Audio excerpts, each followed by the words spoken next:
An hour passes as we navigate through the winding terrain. Finally, just as the day reaches its apex, I see a glimmer of light in the distance. It is a small town, a beacon of hope in an otherwise desolate landscape. With renewed energy, I push on towards the town until finally reaching it, realizing it is only a service station outpost. Shit, I fume. There is nowhere to run to. "We have arrived at the recharge station," announces Avocado as the Cyberstar eases to a stop.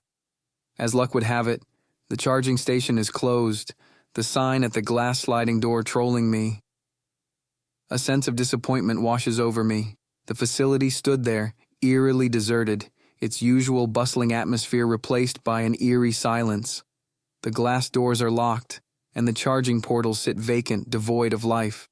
The surrounding area is marked by traces of abandonment, a few discarded wrappers dancing in the wind, and a faded signage screen that hangs devoid of content. It is a stark reminder of the unforgiving nature of the desert, where even the most promising oases could fade away, leaving behind only a haunting emptiness. "How far is the next town?" I whisper, not wanting to provoke the beast. 40 kilometers, due east," blared the auto-mind, insensitive to the situation. My hunger and thirst take over. I jump out of the truck and approach the window panel. Looking inside, I see the empty shelves. I walk over to the side and search for a tap, hoping the water is still pumped to this place. There is a garage complex with 3 bays. One has its door half open. I rush over and check.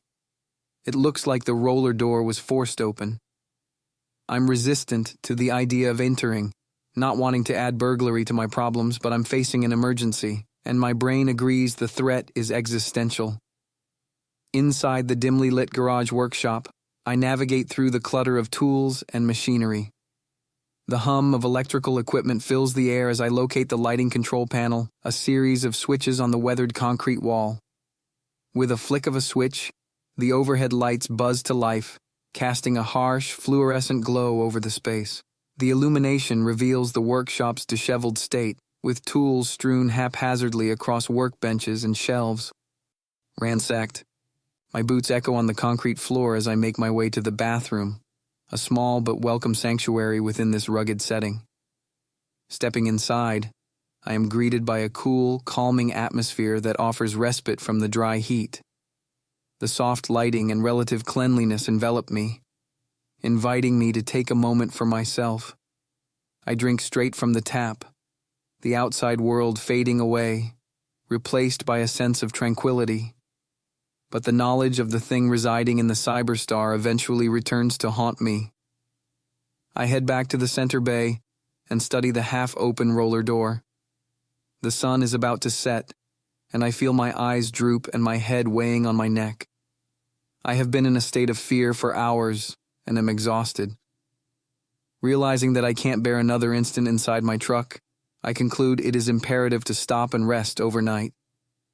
The weariness in my bones demands respite, and the cramped confines of the vehicle feel suffocating. The decision is clear. I need a break from the road, a chance to stretch my legs, and an opportunity to rejuvenate myself before ditching this beastly thing and continuing the journey.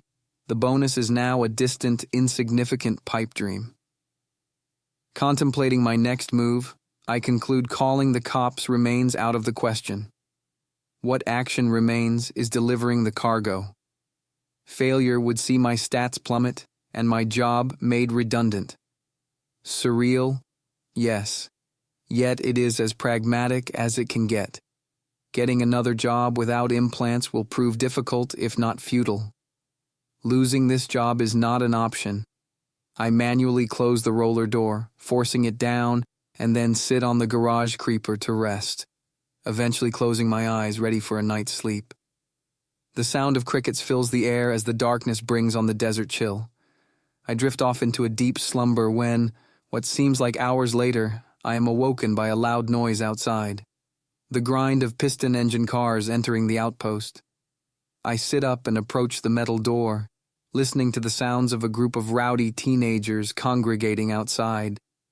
They are laughing and joking around until they approach in my direction and begin pushing against the roller door, attempting to open it. Puckers. They must be back to rob the place, I conclude as I press against the steel to hold it down.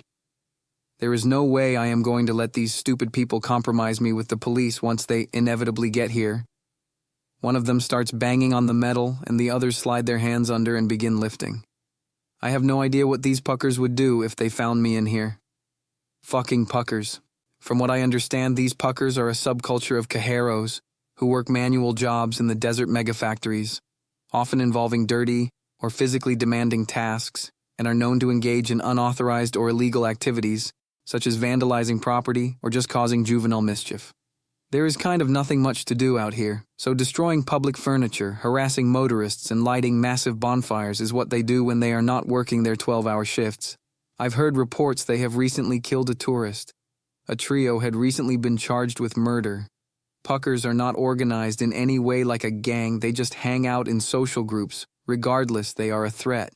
Oh, look at this, Screeched one of the hoodlums. Someone's inside all scared and shivering. Trying to stay calm, I refrain from responding. That would be just asking for trouble. Give them a bone, and these puckers will never leave you alone.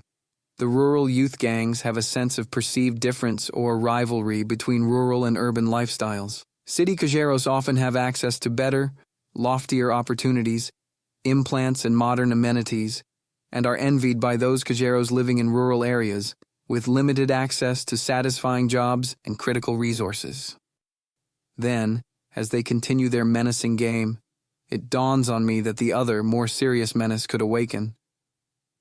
My instinct is to open the roller door, warn these kids, and get them inside for safety, regardless of how thin my empathy runs for these bored cajeros. You got balls showing up here, bootlicker. I didn't come to cause any trouble. I'm just lost and need a recharge. Most folks steer clear of our zone. You need to leave this place, I yell.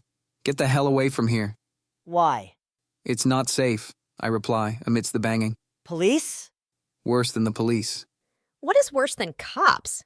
I can't explain. They laugh at me. Seriously, get as far away from here as possible. More laughter accompanies the violent banging against the metal. I helplessly yell, "You're all gonna fucking die if you don't leave this place." Suddenly, the puckers fall silent. The jeers, the hammering dies. You've heard how we deal with bootlickers, haven't you? Listen to me. Those who've sold out to the system. You want to know what we do to them?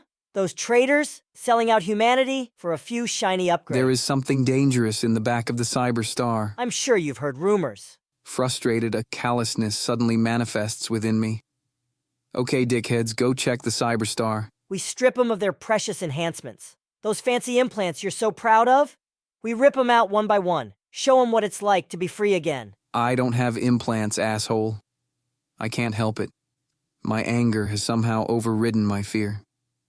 Unlike you, I haven't sold out to the system. I'm no traitor. You're the sellouts.